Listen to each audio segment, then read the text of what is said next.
नमस्कार दोस्तों, मैं सचिन सिंह गौर आपका अपने YouTube मंच पे स्वागत करता हूं। कंगना रनावत के एक CISF की ऑफिसर ने थप्पड़ मार दिया है और ये एक विवाद का विषय बना हुआ है। अब इसमें दोनों तरफ के लोग दो खेमों में बट गए। एक बीजेपी और बीजेपी से जुड़े हुए राष्ट्रवादी अपने आप को राष्ट्रवादी कहने वाले लोग, और दूसरा जो पंजाब के लोग हैं, जो किसान आंदोलन के समर्थक लोग हैं, जिन्हें ये जो राष्ट्रवादी समूह के लोग हैं खालिस्तानी कहते हैं। इस तरह से ये दो ग्रुप में बढ़ गया है मामला।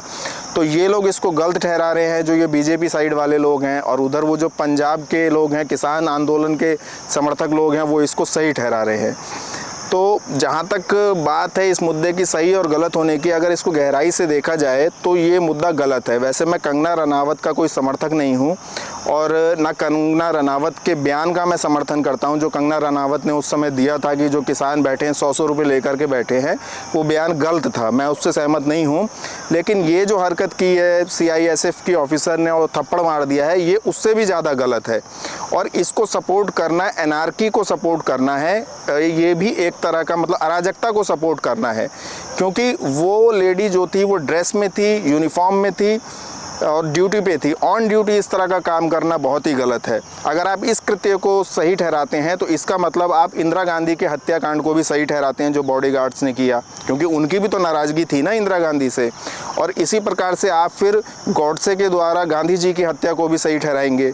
तो ना तो गॉडसे के द्वारा गांधी जी की हत्या सही थी, ना ही इंदिरा गांधी की हत्या जो की गई वो सही थी, और ना ही इसी तरह से ये CISF के ऑफिसर ने जो थप्पड़ मारा है वो भी गलत है, वो भी सही नहीं है, ये गलत है। क्योंकि ये अराजकता को, एनार्की को बढ़ावा देता है। और हम इस तरह के लोगों का सपोर्ट करेंगे, समर्थन करेंगे, तो हम देश में एक अराजक स्थिति को ही बढ़ावा दे रहे हैं, उसको कम नहीं कर रहे हैं। और सबसे ज़्यादा शर्मिंदगी की बात है कि कांग्रेस के सांसद और कांग्रेस के नेता भी इस बात का समर्थन कर रहे हैं, जो कि इसी तरह के उसमें इंदिरा गांधी और राजीव गांधी को खो चुके हैं। यदि आज उस लेडी ने थप्पड़ मारा, अगर वो बंदूक ही चला देती तो क्या होता? वो तो कह देती मैं नाराज़ थी इसलिए कंगना रनावत की हत्या कर दी, तो उसको भी क्या आप सही ठहराते? तो कुल मिलाकर के बात यह है कि इस तरह की चीज़ें सही नहीं हैं, इनको बढ़ावा नहीं देना चाहिए। क्योंकि इस तरह की चीज़ें अगर और बढ़ेंगी तो देश में अराजकता ही फैलेगी और हर आदमी को, किसी भी नेता का कोई भी स्टेटमेंट बुरा लगेगा तो वो उसको मारने लगेगा।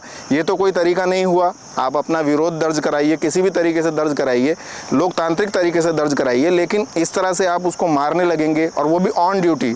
क्योंकि वो लेडी अगर बाहर तो वैसे कंगना रनावत के पास जा ही नहीं पाती, वो ड्यूटी पे थी, CISF की ऑफिसर थी, इसीलिए तो कंगना रनावत के पास जा पाई और मार पाई। तो आप इस तरह से देखा जाए तो आप अपनी ड्रेस का, यूनिफॉर्म का, अपनी पोजीशन का नाजायज़ फ़ायदा उठा रहे हैं। और फिर इस तरह तो जो लोग सिक्योरिटी में लगे हैं, हम उनसे ही भयभीत रहने लगेंगे कि यही लोग आकर कोई मार देगा किसी बात पर। तो इसलिए ये जो कृत्य है जो कंगना रनावत के साथ किया गया, ये पूरी तरह से गलत है और इसको किसी भी तरह से सही नहीं ठहराना चाहिए। और जो लोग कुलविंदर कौर का समर्थन कर रहे हैं वो पूरी तरह से गलत हैं। उसको पैसे देने की बात की जा रही है, तरह तरह सपोर्ट की जा रही है, वो पूरी तरह से गलत है। तो कुल मिलाकर ये मेरा कहना था। आपको कैसे लगे विचार ये कमेंट करके बताएं। वीडियो देखने के लिए धन्यवाद। चैनल को सब्सक्राइब कीजिए, वीडियो को शेयर कीजिए। धन्यवाद।